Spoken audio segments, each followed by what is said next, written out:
बिस्मिल्लाहिर्रहमानिर्रहीम। अस्सलाम वालेकुम। इंडिया ने हमेशा डिनाई किया कि उसका अफ़गानिस्तान में कत्तन कोई रोल नहीं है और हमेशा वो ये पाकिस्तान के ख़िलाफ़ साजिशें करता रहा, लेकिन अफ़गान तालिबान ने आज भांडा चौक चौराहे में फोड़ दिया। मनाजिर आपकी स्क्रीन पर चल रहे हैं।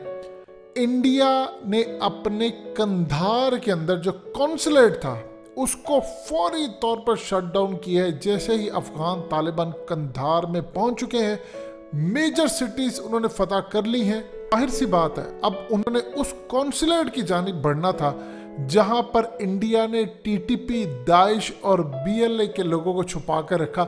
और अब सूरत हाल है कि सारी दुनिया ने जाते हुए देखा कि बीएलए, टीटीपी, दाइश और इन सब के रॉ के एजेंट्स, उनको भर भर कर इस वीडियो की अहम डिस्कशन चलती रहेगी।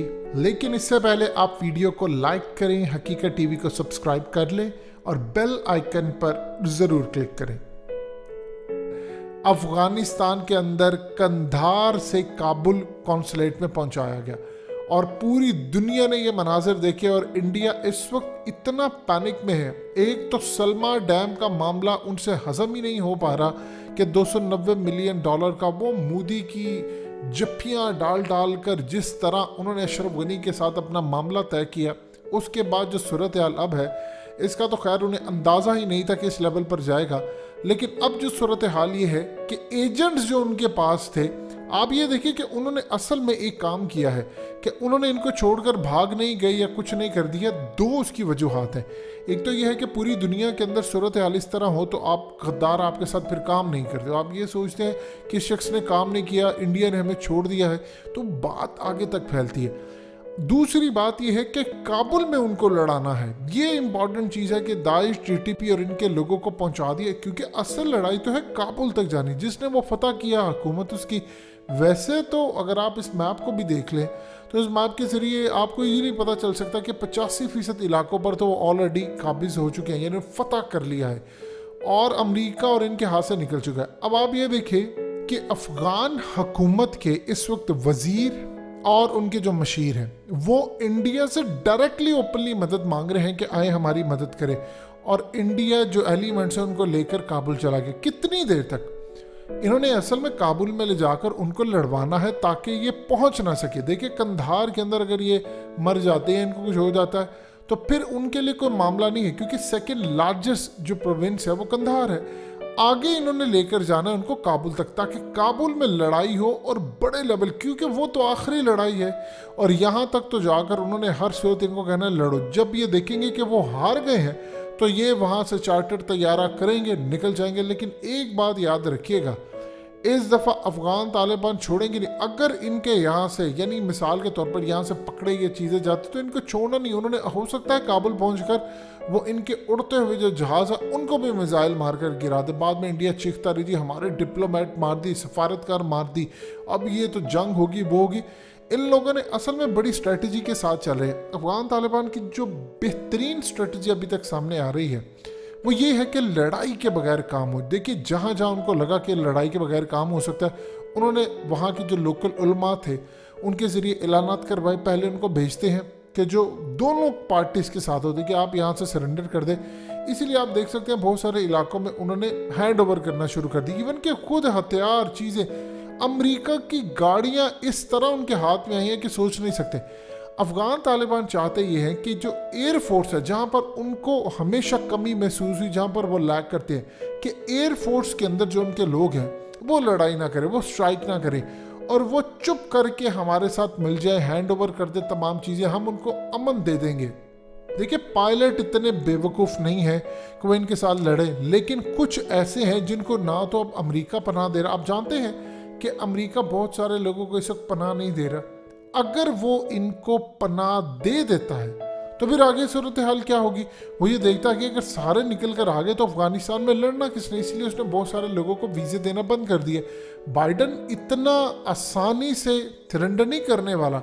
अब इस पूरे खेल के अंदर उनके पास मौका ये था कि उन्होंने इंडिया को आगे लगाया। इंडिया ने असल में काबुल से लड़ाई शुरू करवानी है और वहाँ पर वो असल मार्का शुरू होगा जिसका सबको इंतज़ार है। लेकिन एक चीज़ आप ध्यान में रखिए कि DGISPR कह चुके हैं कि हमने अपने इंतजाम पूरे कर लिए, खाना जंगी का इम्कान है। पाकिस्तान के लिए जो सबसे मुश्किल मरहला ये है कि हमने वहाँ से आने वाले अफगानिस्तान के अंदर लोगों को रोक रहे जिसमें TTP के लोग आ सकते हैं। इंडिया पूरी तैयारी करके बैठा है कि वो किस तरह यहाँ पर लोग भेजे। देखिए हम अब अफोर्ड नहीं कर सकते, अब इनके अपने मामला हमने बड़ा देख लिया। आज भी हमारे पास 30, 35, 40 लाख के करीब मुहाजिरीन है, हमने उनका साथ दिया है, पहले भी साथ दिया है, हम आज भी साथ दे रहे हैं, लेकिन इनफ है। उनके अंदर बहुत सारे दहशतगर्द आ गए, उनके अंदर देखिए सही भी लोग आते हैं, मुसलमान हैं, लेकिन पाकिस्तान अब अफोर्ड नहीं कर सकता, लिहाजा ये उनका काम है, वही संभालें।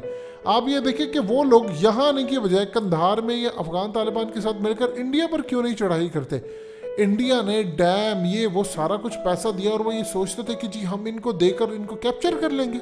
इस वक्त आप ये देखें कि असल में अफगानिस्तान की जो करेंसी थी, जो कहा यह जाता था जी पाकिस्तान से ज्यादा मजबूत है।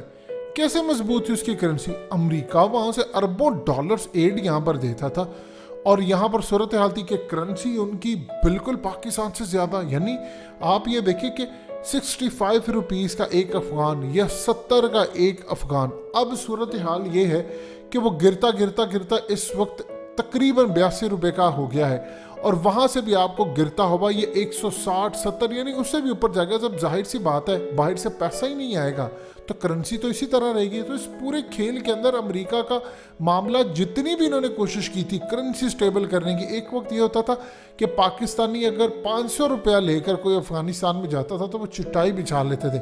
आज उनकी करेंसी हमसे ज़्यादा है तो किसी एक्सपोर्ट की वजह से नहीं है, ये चीज़ आप ज़हन में रख लीजिएगा।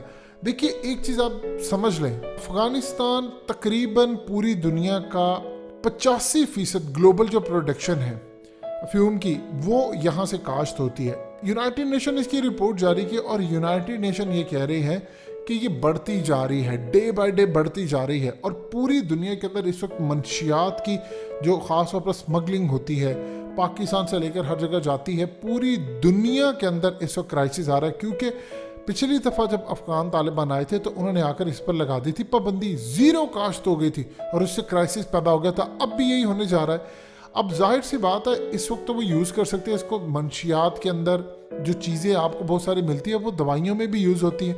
तो इस पूरे खेल के अंदर जो पाकिस्तान, तुर्की, ईरान और पूरी दुनिया में यूरोप, अमेरिका तक जाती है वो भी बड़ी सूरत हाल है। पाकिस्तान में तकरीबन 90 लाख लोग हैं जो इन मंशियात के आदी हैं और वो इस्तेमाल करते हैं और उनके लिए प्रॉब्लम ये है कि ये तेज़ी से फिगर पाकिस्तान का बढ़ा है। एक वक्त ये था कि पाकिस्तान के अंदर से 40 लाख लोग थे, इस वक्त 2021 में तकरीबन, वो भी शायद वो समझते हैं कि कम एस्टिमेट है।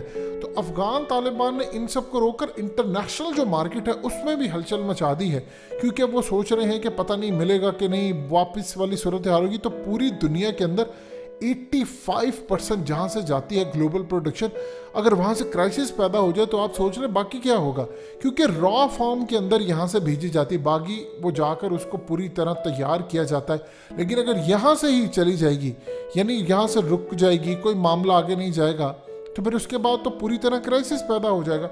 सो इंडिया में इसका बड़ा यूज है, बॉलीवुड पूरा इसको इस्तेमाल करता है, वहाँ पर भी क्राइसिस पैदा होगा। आप देखते जाइए इनके साथ होता क्या। अभी तो ये कंधार से भाग रहे हैं, आगे काबुल से भी भागेंगे और हो सकता है इनके तैयारे सब कुछ इनके निशाने पर भी हों।